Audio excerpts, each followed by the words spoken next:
La paz de estos mares es engañosa. A 15 metros de profundidad nos encontramos con un gigante del océano. Un descubrimiento reciente ha revelado nuevos datos sobre esta especie.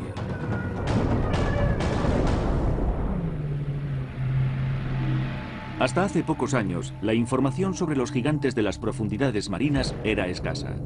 Pero los paleontólogos han hallado en todos los continentes algo realmente inquietante. Miles de huesos de ballena, de distintas especies y tamaños, han aparecido en diferentes lugares del planeta. Y todos estos huesos presentan una característica común: unos cortes tan profundos que parecen haber sido producidos por una fuerza brutal.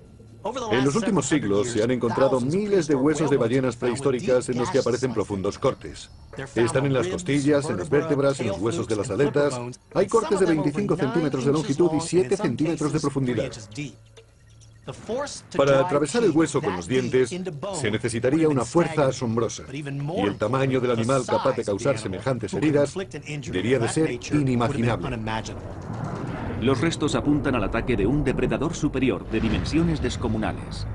Un monstruo gigantesco que dominaba los océanos. ¿Qué clase de animal podía matar a una ballena? ¿Quién era este asesino prehistórico? El misterio se complicaba, pero cerca de muchos de estos restos, los paleontólogos encontraron la pieza clave. Unos dientes enormes y triangulares tenían los bordes aserrados y le servían para desgarrar la carne de sus presas. Cuando los científicos compararon estos dientes con los cortes hallados en los huesos, descubrieron que coincidían. En este hueso hay un corte asimétrico y el diente solo encaja en él si se coloca en esta posición. La superficie superior del corte es muy plana, mientras que la superficie inferior es inclinada y el diente solo entra de este modo. No hay ningún otro animal que produzca una mordedura con esta asimetría.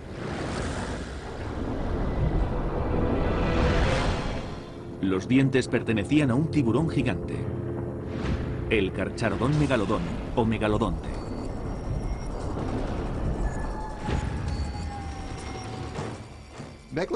Megalodonte significa diente grande. El término no es del todo apropiado porque no es simplemente grande, es enorme. Este es un diente de megalodonte. Se parece al diente del tiburón blanco. Los bordes están aserrados igual que un cuchillo de carne. El megalodón tenía unas dimensiones increíbles. Podía alcanzar los 15 metros de longitud. Es lo que mide un jumbo.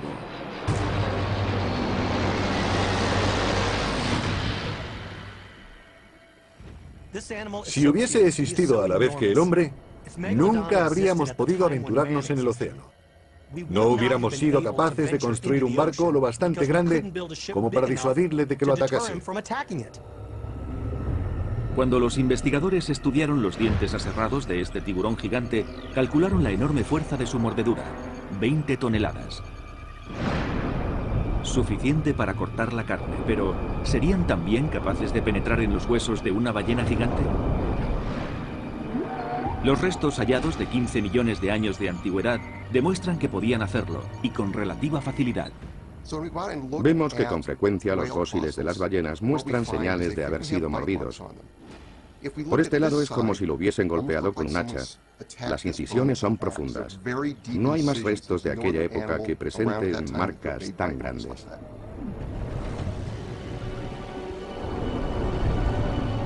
Este megalodonte atacaba con tal fiereza que no solo penetraba en la carne, sino que las marcas de sus dientes quedaban grabadas en los huesos. Y no eran huesos que estuviesen debajo de piel, precisamente.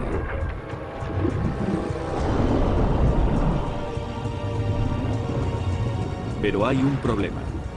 Los tiburones no tienen huesos y no se puede recurrir a ellos para estimar el tamaño del Carcharodon megalodon. Muchos tiburones tienen vértebras osteocartilaginosas que, al contrario de lo que la gente piensa, sí se fosilizan. Eso nos permite calcular la longitud que tenían estos animales. Podemos ver dónde estaba la cola y estimar su tamaño. Los científicos no cuentan con muchas vértebras de megalodón, pero los dientes aportan datos suficientes. Podemos comparar estos dientes con los del tiburón blanco actual. Establecemos la proporción de que un centímetro de diente equivale a 120 centímetros de animal. Por tanto, un diente de 15 o 17 centímetros correspondería a un megalodón de casi 20 metros. Sabemos que un megalodonte era tan grande que podía devorar a un tiranosaurio, y era perfectamente capaz de capturar cualquier presa en el mar.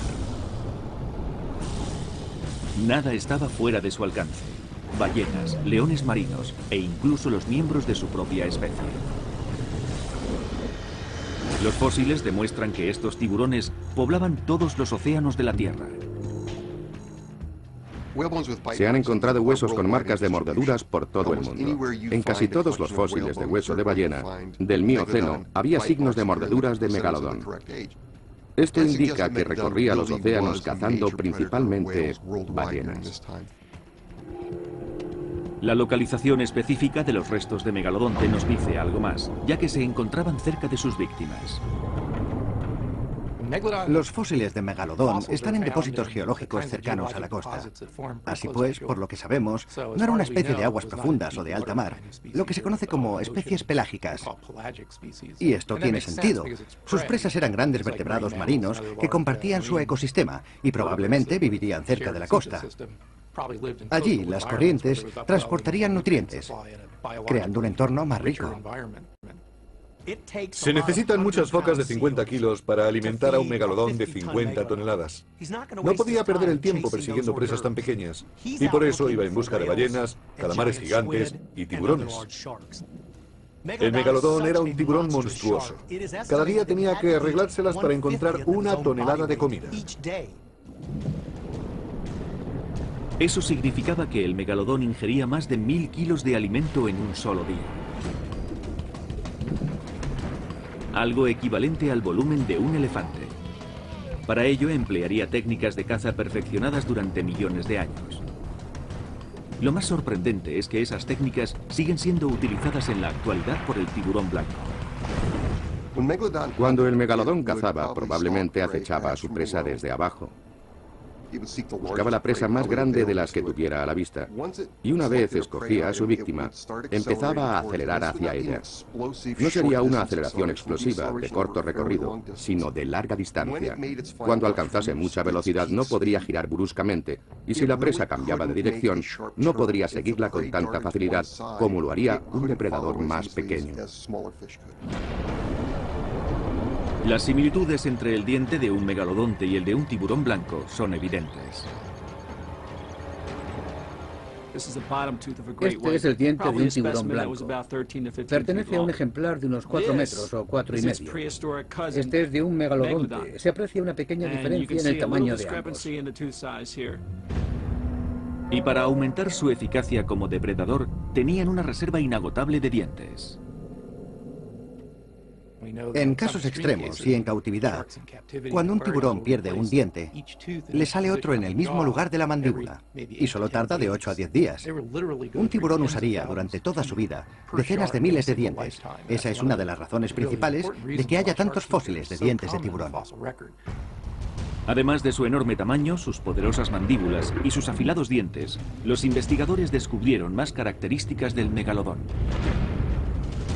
Este depredador marino acechaba a sus víctimas con todos los órganos sensoriales preparados. El megalodón se movía por el océano, pero también el océano entraba en el megalodón.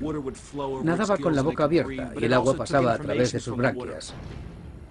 El tiburón blanco actual tiene la mayor parte del cerebro dedicada al sentido del olfato. Tenía una enorme nariz y unas mandíbulas repletas de dientes. Y su sentido de la vista también era muy agudo.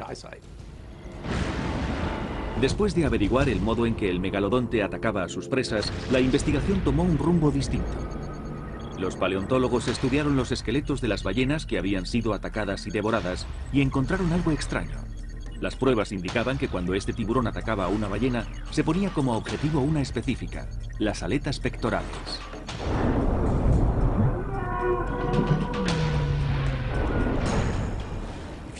Dos terceras partes de los huesos con marcas de mordeduras corresponden a la zona de las aletas pectorales. Tiene sentido porque cuando una presa es atacada, por ejemplo una ballena, trata de girar sobre el centro de su masa, que está en la zona de estas aletas. Esta parte de la ballena es la que menos se mueve cuando intenta escapar. El megalodón era un animal imponente. Tenía la masa de un jumbo y armas especialmente diseñadas para la caza. Según los paleontólogos, era el depredador superior en los mares prehistóricos. Pero estaban equivocados. En 1992, un descubrimiento en Japón nos hablaría de otro monstruo de las profundidades, hasta entonces desconocido.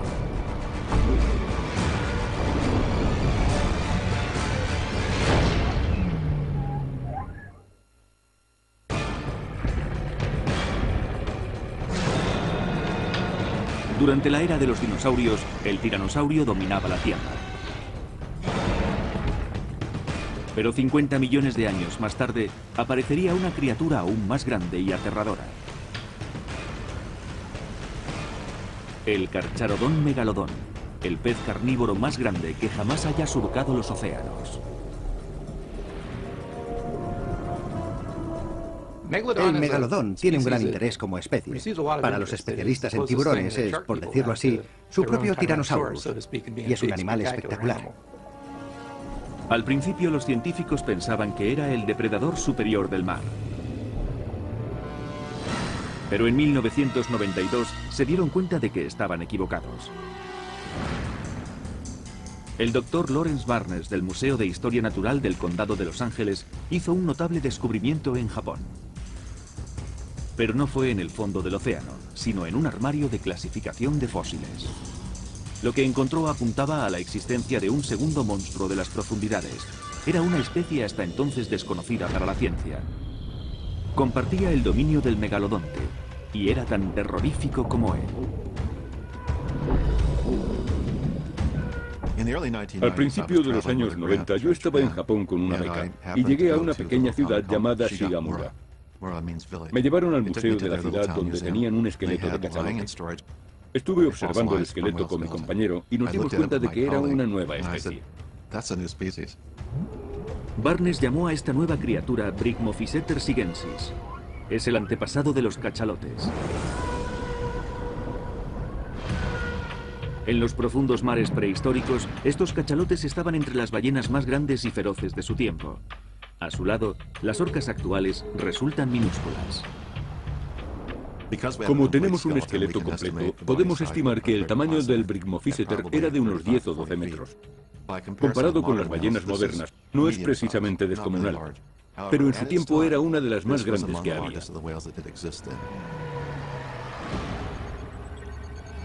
Cuando los paleontólogos estudiaron el ADN de la ballena, descubrieron algo increíble. Las ballenas están estrechamente relacionadas con los animales cuyas extremidades terminan en pezuña, en particular con el cerdo y el hipopótamo. En los últimos años, los científicos se han centrado en estudiar el origen y evolución de las ballenas y en averiguar el grupo de animales terrestres con que estaban relacionadas. Los fósiles y las pruebas de ADN apuntan a que las ballenas están estrechamente relacionadas con los ungulados, cuyas patas acaban en pezuñas. Hemos encontrado patas traseras de ballenas que caminaban. Y estas patas presentan una tróclea doble en el astrágalo. Esto es un astrágalo o hueso del tobillo. Tiene una superficie curva superior y otra inferior que producen un efecto de muelle. Las antiguas ballenas tenían este tipo de patas traseras. No hay otros mamíferos con este tipo de patas. Pero a diferencia del megalodonte, este antepasado de los cachalotes se movía en manadas. Las ballenas en general son animales sociales y los cachalotes también lo son. Normalmente se mueven en grupos pequeños. Es de suponer que en el Mioceno también hubiese pequeños grupos de cachalotes y cuando fuesen atacados tratarían de defenderse unos a otros. Cazar en manada tiene grandes ventajas, porque un grupo puede hacer cosas que un individuo solo no puede realizar. Puede reunir a las presas y atacar desde varios frentes. Por eso, creo que cazaban en manada. Trabajando en un grupo organizado, los Brigmophyseter tendrían más éxito en sus cacerías. Y separarse del grupo podía ser desastroso, especialmente frente a ciertos rivales. Las dimensiones de su cuerpo y el hecho de que cazasen en manadas convertía a estos cachalotes en criaturas letales. Pero su arma más poderosa eran sus dientes. Lo que hace del Brigmophyseter un cachalote tan increíble es que tiene dientes en la parte superior e inferior de la boca. En total 44 dientes del tamaño de los del tiranosaurio. Y este monstruo marino tampoco era precisamente amistoso. Tienen dientes largos, aunque no están aserrados como los del megalodón y los de otros grandes tiburones, pero también son dientes grandes y resistentes. Los dientes forman un engranaje. Este diente es de un cachalote y muestra cómo el diente opuesto encajaba justo aquí y hacía oclusión contra esta corona. Esto es algo muy típico en estos fósiles. Tienen muescas delante y detrás en las zonas donde encajaban los dientes opuestos. La raíz está bien encajada en la mandíbula inferior y la corona es vertical, lo que hace que el diente quede fijo. Está muy encajado en el hueso y la mandíbula tiene mucho grosor. Eran puñales curvos, poderosos y profundamente enraizados. Los dientes tenían un diseño perfecto para apresar un buen número de especies acuáticas. Esto convertía al Brigmophyseter en un digno rival del megalodón. Pertenecía al grupo de los grandes depredadores. Este animal podría haber cazado, matado y comido todo lo que se propusiera. El cachalote prehistórico de Japón se halló en un depósito junto con delfines, ballenas y unos animales semejantes a leones marinos, todos primitivos. Cualquiera de estas especies podría formar parte de su amplia dieta. Probablemente comía peces, calamares, tiburones y pequeños mamíferos. El Brigmophyseter tenía dientes enormes y afilados en la mandíbula superior y en la inferior. Eran dientes diseñados para sujetar las presas con escamas deslizantes. Y para encontrar a sus presas, fuese cual fuese el estado del agua, este cachalote se servía de su propio método de percepción sensorial, el sonar. Tienen un sentido muy fino de ecolocalización asociado al cerebro. Es una característica única de las ballenas dentadas, y en los cachalotes está especialmente desarrollado. El funcionamiento del sonar es básicamente el siguiente. El animal produce sonidos y las ondas de estos sonidos parten del cráneo. Cuando la onda sonora choca contra algo, rebota hacia el animal y los receptores de su cráneo dibujan una imagen de lo que hay enfrente, su localización, dirección y tamaño. El sonar actúa como la vista en ausencia de luz. El sonar permite al animal desenvolverse cuando hay poca visibilidad. Resulta muy útil, sobre todo en aguas cercanas a la costa, donde suele haber sedimentos arrastrados por las olas. Aquí el agua es más turbia que en alta mar, y la ecolocalización supone una gran ayuda para los cachalotes. Pero el sonar no solo servía para encontrar alimentos, también era un arma que podía llegar a matar.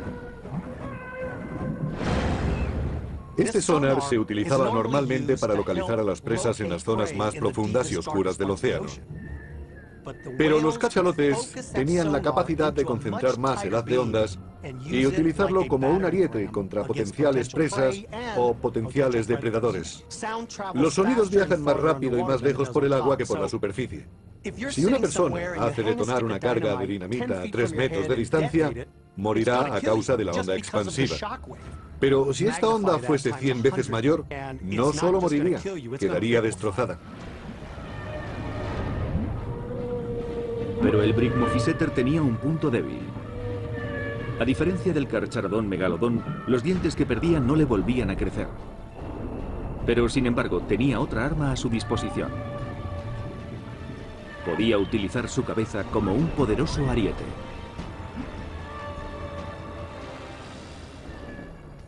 Un ariete podría resultar útil. No haría mucho daño al tiburón a menos que le golpeara en las branquias o en los ojos. Pero lo primordial era la concentración. Cuando un depredador ataca, tiene que centrarse en su presa y no distraerse en absoluto. Todo lo que le distraiga de su tarea, ya sea atacar a una presa determinada o a un posible depredador, le impedirá tener éxito. El Brigmophyseter viajaba en manadas de 6 o 7 individuos, conducidos por un macho dominante.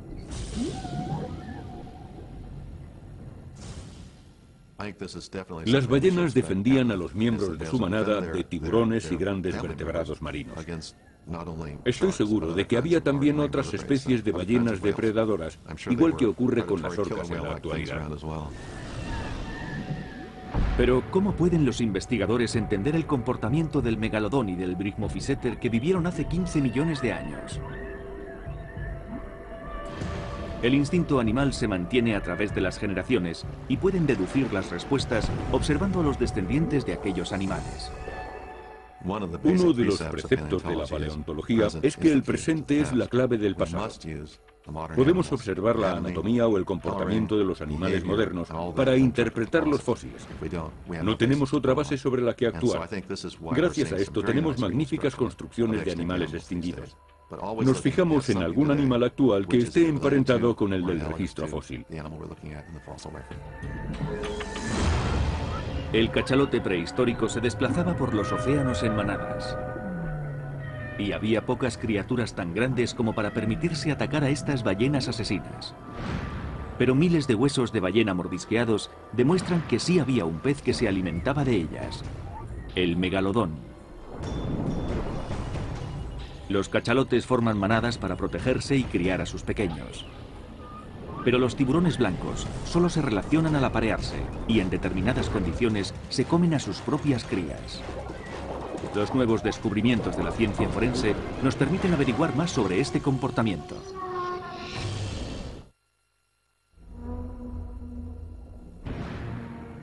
El megalodón era el tiburón más poderoso que jamás ha surcado los mares.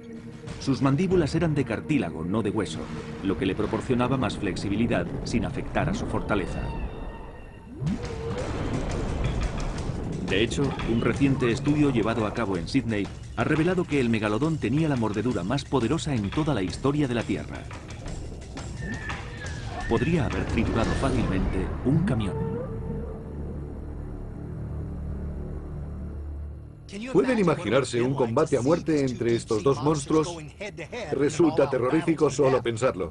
Es posible que lleguemos a reconstruir una de esas peleas, pero antes tenemos que encontrar un escenario realista y observar el comportamiento de los descendientes de aquellos animales prehistóricos.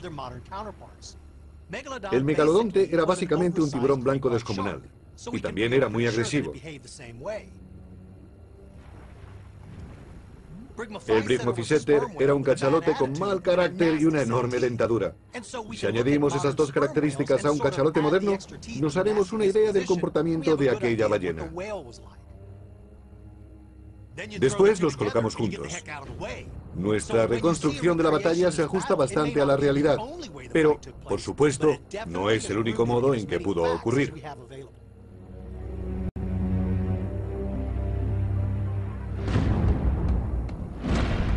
Pocas criaturas podrían compararse con el megalodonte en cuanto a su fuerza.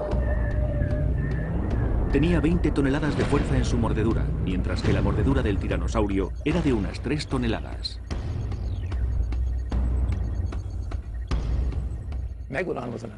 El carcharodón megalodón era un tiburón enorme. Según nuestros cálculos, basados en los dientes que se han conservado, mediría más de 15 metros.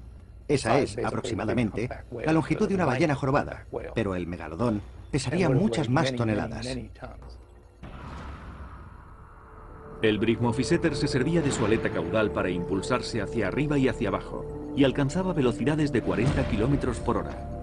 El megalodón más grande utilizaba un movimiento de lado a lado para propulsar su cuerpo, pero su enorme volumen limitaba su velocidad a 25 kilómetros por hora.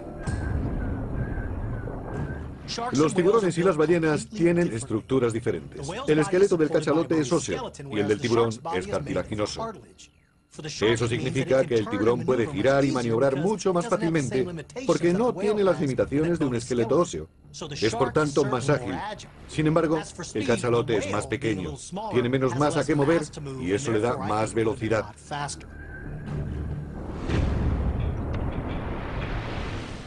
Los tiburones pueden girar con mayor rapidez. Podríamos comparar al tiburón con un Ferrari y al cachalote con un petrolero. Un cachalote tarda mucho más en girar su cuerpo y no lo puede hacer tan bruscamente. Mientras que el tiburón puede curvar su cuerpo más deprisa y moverse velozmente en el agua.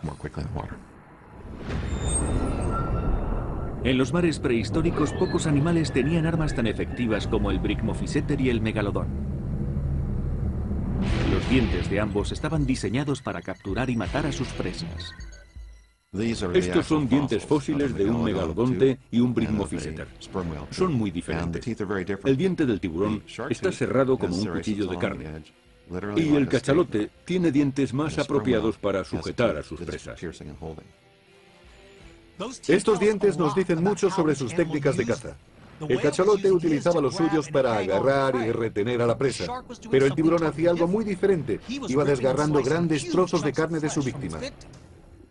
Sabemos que los tiburones blancos despedazan a sus presas. El megalodón hacía lo mismo, pero con una boca increíblemente grande.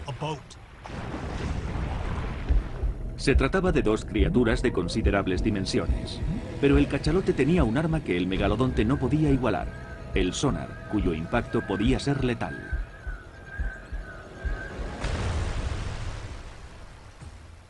Supone una gran diferencia. Los cachalotes podían utilizar el sonar para detectar comida. El megalodonte, por su parte, no tenía esa ventaja. Tenía más bien la desventaja de que mientras acechaba a estas enormes presas, ellas podían detectarle por medio del sonar. Hubo un tiempo en que el mar estaba dominado por criaturas colosales. El ictiosaurio era similar a un delfín, y el plesiosaurio se asemejaba a una tortuga gigante. Estos animales influyeron en la evolución del megalodón. Durante los periodos Jurásico y Cretácico, enormes reptiles marinos hicieron el mismo papel que el megalodonte en su época. Las criaturas marinas habían comenzado a cazar en grupo porque tenían que compartir su entorno con depredadores más grandes. Para poder competir con el megalodón, los cachalotes hubieron de unirse y sumar sus fuerzas. Ahora, estudiando el comportamiento de los descendientes de estos animales, los expertos han descubierto nuevos aspectos sobre la forma en que dominaron los mares hace más de 15 millones de años.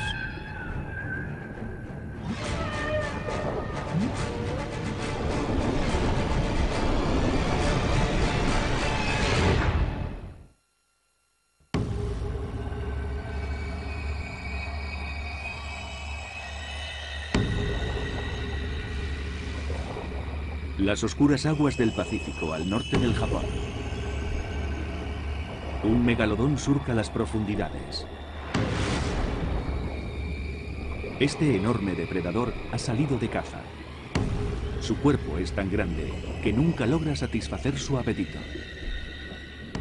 El megalodón podría haberse tragado entero a un tiburón blanco como los que conocemos hoy. De pronto, sus sentidos detectan un movimiento en el agua.